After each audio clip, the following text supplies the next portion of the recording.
আজকের মেনুতে রয়েছে দেশি মুরগি ভুনা আর বাঁধাকপির ভাজি। হ্যালো এভরিওয়ান, আসসালামু আলাইকুম। রুমিস ব্লগে আপনাদের ওয়েলকাম। আশা করি আপনারা সবাই ভালো আছেন। আলহামদুলিল্লাহ আমিও ভালো আছি। তো এই যে মুরগির রান্না হচ্ছে আর এই যে বাঁধাকপি ভাজি করতেছি। তো যাই হোক, এই যে মুরগি ফ্রিজ থেকে বের করে নিয়েছি, আলু আর বাঁধাকপির ভাজি করব। মুরগি ফ্রিজ থেকে বের করে ভিজে নিয়েছি আর বাঁধাকপি এই যে কুচি কুচি করে কেটে নিয়েছি।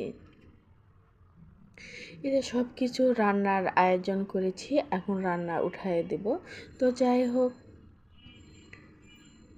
এই যে আলুও নিয়েছি গোছের জন্য আর সব কিছু রেডি করে নিয়েছি। তো এতে পেঁয়াজ কুচি করে নিয়েছি, পেঁয়াজগুলো এখন কড়াইয়ের মধ্যে দিয়ে দিলাম। পেঁয়াজটা একটু ভাজা ভাজা হচ্ছে, তারপরে দিয়ে দিচ্ছি শুকনা মরিচ, দালচিনি, সাদা এলাচ, আদা রসুন বাটা দিয়ে সুন্দর করে একটু নেড়ে চেড়ে নিচ্ছি। তারপরে এখানে একটা একটা করে সব ধরনের মশলা দিয়ে দিচ্ছি। সব কিছু পরিমাপ মতো দিয়ে দিচ্ছি। লবণ, হলুদ, জিরার গুঁড়া, গুঁড়া মরিচ,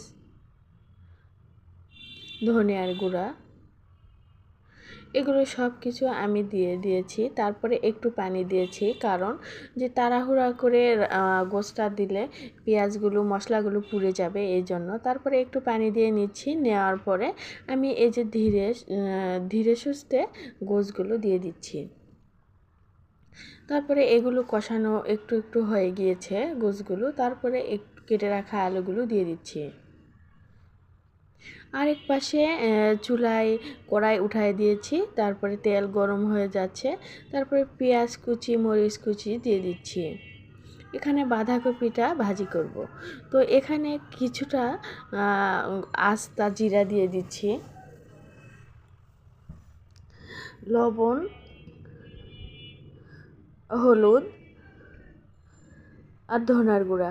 যাই হোক, এখানে আদা রসুন বাটা একটু দিয়ে দিচ্ছি, কারণ বাঁধাকপিটা একটু গন্ধ গন্ধ করে, এজন্য সব ধরনের মশলাটা দিলে বাঁধাকপিটা গন্ধটা লাগে না। তো যাই হোক, এখানে আস্তা জিরা দেওয়ার কারণ একটু জিরার ফ্লেভারটা সুন্দর লাগে আস্তা জিরা দিলে। আমি অবশ্য আস্তা জিরা দিয়ে রান্না করি বাঁধাকপিটা। আপনারা চাইলে গুঁড়া জিরাও দিতে পারেন। তো যাই হোক, এই যে দুই পাশে রান্না আমার হয়ে যাচ্ছে। এই গোশগুলো আমি কষায় নিচ্ছি। বাঁধাকপিটা একটু এই যে ভাজা ভাজা হয়ে যাচ্ছে। মাংসটা সুন্দর করে আমি কষায় নিচ্ছি। দেখেন তেল তেল হয়ে গেছে। এখন আমি ঝোলের পানি দিয়ে দিচ্ছি। দেশি মুরগি এত এত কষাতে হয় না। তারপরে এই যে বাঁধাকপির ভাজা আমার হয়ে গিয়েছে আর মুরগিটাও দেখেন সুন্দর মতো বলক আসে গেছে। এই মুরগিটাও রান্না আমার হয়ে গিয়েছে। আর বাসায় মেহমান ছিল বলতে আমার বড় ভাই আসছিল। বড় ভাই বলতে আমার ভাসুর আসছিল। এই জন্য আমি অনেকটা অসুস্থ ছিলাম। বেশ অসুস্থ বলতে খুবই অসুস্থ, শরীর ভালো লাগতেছিল না। এটুকুই রান্না করে খাওয়াইছি।